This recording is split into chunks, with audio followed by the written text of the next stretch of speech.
Please be seated. Back in Illinois when I was a kid, my mom had this phrase that she used to employ on us when any one of us kids with great self-assurance and certain adolescent cockiness would say something that was remarkably naive or even dumb. And my mom would just give us this kind of wicked little smile.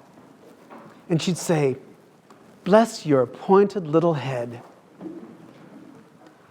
Now, we never quite figured out what that meant, but the way she looked at us made us think maybe we weren't quite so sure of ourselves after all. And then as an adult, we moved down to North Carolina, and we learned a new phrase that also employed blessing. It was an odd one to me. The first time somebody came to me and said, "My mother really blessed me out." And I thought, well, that's awfully nice of her. And then he said, no, she blessed me out for breaking the window. And I'm still not getting it. So what does that bless you out? She's giving you a blessing. That's sweet, even despite that. And then I said, oh, I get it. We don't call that blessing out where I grew up. We call it cursing out. But when you hear these different kinds of use for blessing, and in fact, as I left the 8 o'clock, somebody said, yeah, where I grew up, they ended every sentence, especially if they were saying something about you, with "bless their hearts." And when you hear that type of use of the word blessing, you might wonder, well, what the heck does that even mean? What is blessing? In fact, every Sunday I send you out of here with a blessing, right? And I'll bet you most folks, most of the time, don't sit and wonder, what have I just done to you? What has this guy just done to us that he's given us this blessing? So maybe we ought to look at that. What is blessing?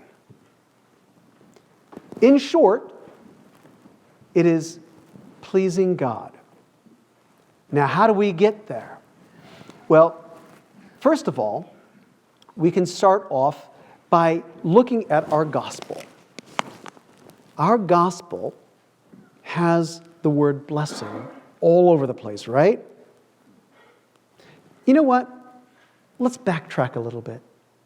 Think of the first time you can think of a blessing in the Scriptures. Just think for a moment. What is the first blessing that pops up in your mind in the Scriptures? You might think Adam and Eve, only things didn't go so well for them, did they? How about Abraham? Remember Abraham? He's in Haran, and God calls him and blesses him. And what happens to Abraham after that? He's driven away from his home, never to return. Or how about Abraham's grandson, Jacob? He receives the blessing, and the very next thing that happens, he has to run for his life, and he never sees his parents again. So you might think blessing is kind of iffy here, but it gets better.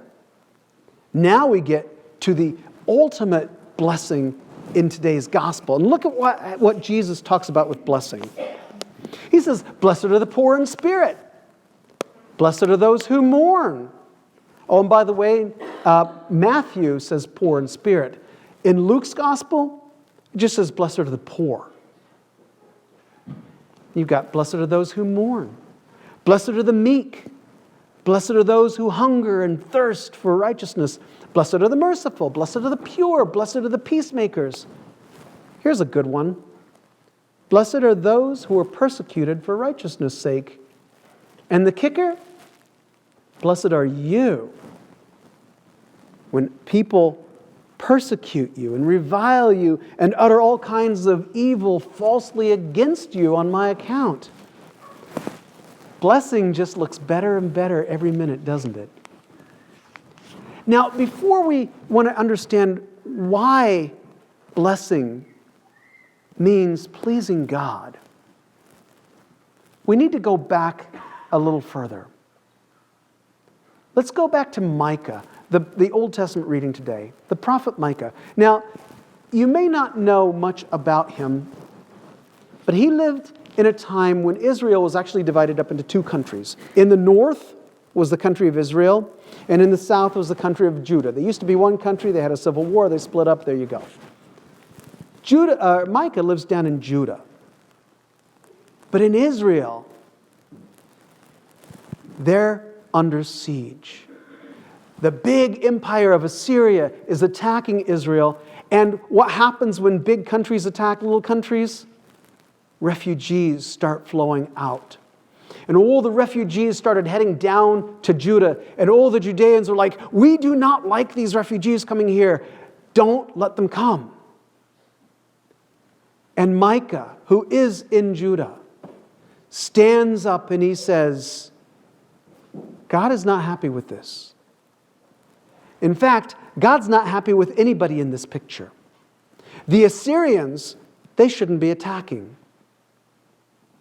But the Israelites, especially the Israelite leaders, their arrogance has gotten them into this because they decided that they were going to trust in their military power, and they decided that they were going to trust in how smart they were as military tacticians. And they're not that good.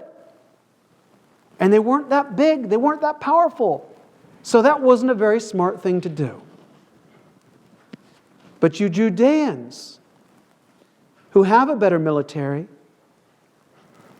you are stingy against those who are in need. Your own neighbors who are in great need, you won't welcome them. And not only that, but you're arrogant. Because you think, because you've got the temple in Jerusalem, nothing's going to happen to you. You think because you worship the right way, nobody can attack you. And then Micah says, listen, do you think your stinginess is going to be pleasing to God? Do you think your self-righteousness is what pleases God? No. If you want to please God, then you do justice, and you love kindness, and you walk humbly with your God. And that brings us back to the gospel today. Because what Micah described is blessing. What Micah described is pleasing God, which is how we're defining blessing. Now let's look at what happens in the gospel, what Jesus is calling people's attention to. And it doesn't really make sense even then, does it? If we understand blessing as pleasing God, then how is being poor in spirit pleasing God? Actually, that one's not so difficult to grasp. Because to be poor in spirit means to know that you are not Mr. Holy. It means to know that you need God. That you cannot make it in this world without God's love. That you could not even be without God. To be poor in spirit means to know that you're not self-sufficient. But what about Luke's translation? Because Luke doesn't say poor in spirit. Luke just says, blessed are the poor. And I don't know if you remember that musical, Fiddler on the Roof. You know, you got Raftavia, and he's wondering why he's poor. And he says, Lord? He says, I realize it's no great scandal, no great shame to be poor. But it's no great honor either. So, how is being poor pleasing to God? Think of it in these terms. One of the things we do know about human nature is the less we have, the more we strip down, the more we know how much we depend on God. Conversely, human nature is the way that the more we have, the more we tend to think, I earned this. I worked hard for this. I was smart. I got this by the sweat of my own brow. And there's nothing wrong with that, with working hard and using your brains and everything. But we have that human tendency to start thinking that we did it ourselves. And the more we think like that, the further away we get from trusting God. The further away we get from knowing how much we need God. In short, we leave God behind. So yeah, even in Luke's sense, being poor can be blessing. How about blessed are those who mourn? How on earth can losing somebody you love be pleasing to God? That's a very difficult one. It really is, because it's never good to lose somebody you love. It just is. And of course, to God, you could say, well, listen, God doesn't ever lose anyone, period. But for us, it's very real, isn't it? And yet, do you know what the saddest thing is I have ever experienced as a priest? It's a funeral when I'm the only one there. A funeral when nobody else comes. Or if they come, it's because they have to. How sad is that? A funeral where there are a lot of people here and they're crying. It looks awfully sad, yeah. But those tears are signs of love and caring and affection. And that's what mourning is. Because to mourn someone means that you have to love them. And it's that love that is pleasing to God. Remember that movie, The Wizard of Oz? You know, and at the end of it, Dorothy leaves. And the Tin Woodman, who's sort of my favorite, he says, now I know I have a heart because it's breaking. That's the deep kind of love that is pleasing to God. How about the meek? The meek is not a word for somebody who's a human doormat. The meek are those who are not arrogant.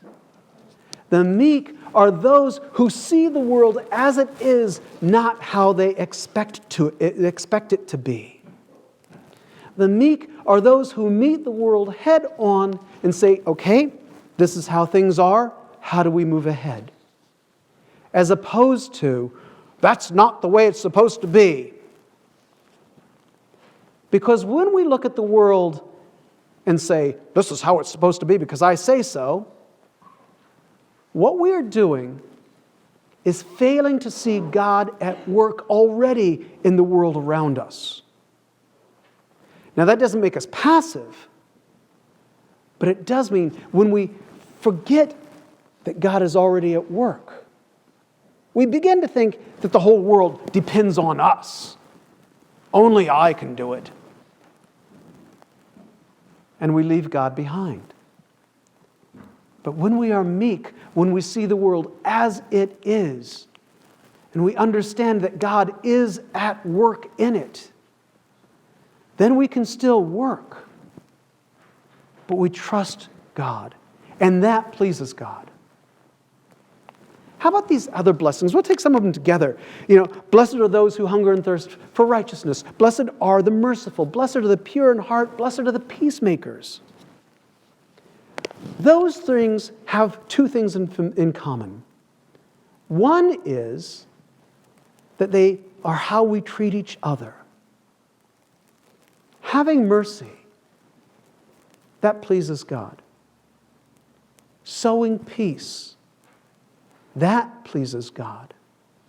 Seeking righteousness, which is treating others as God treats us, treating others as we would have them treat us, loving others as God loves us, that's righteousness. These things are not only how we treat others, but also the time we carve out in our lives to be with God. And both of those things are pleasing to God, and therefore they're blessings. Now, that doesn't make it easy. But Jesus never made it easy on people, did he? Because even beyond the Beatitudes, he gave commands to people, and they are also blessings. He said, love those who hate you. He said, feed the hungry and clothe the naked. Give homes to the homeless. Welcome the stranger. These are not easy things to do. But when we do them, we are pleasing God, and therefore we are a blessing. But Jesus didn't leave it at that, did he? Because then he said, blessed are those who are persecuted for righteousness' sake, and blessed are you when people revile you and persecute you and spread false rumors about you, all sorts of evil about you falsely.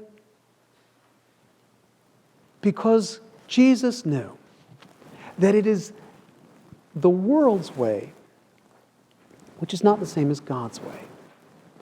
To do all these blessings, to be a blessing, is confusing to the rest of the world. As St. Paul said, the cross is craziness to the rest of the world. The message of the cross does not make sense to them. And so there's a lot of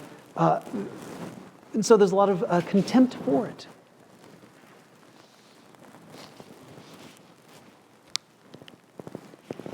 In the Beatitudes, Jesus says that we will in fact be condemned for the work we do. And we will. Think about those refugees from Judah coming down, or from Israel coming down to Judah.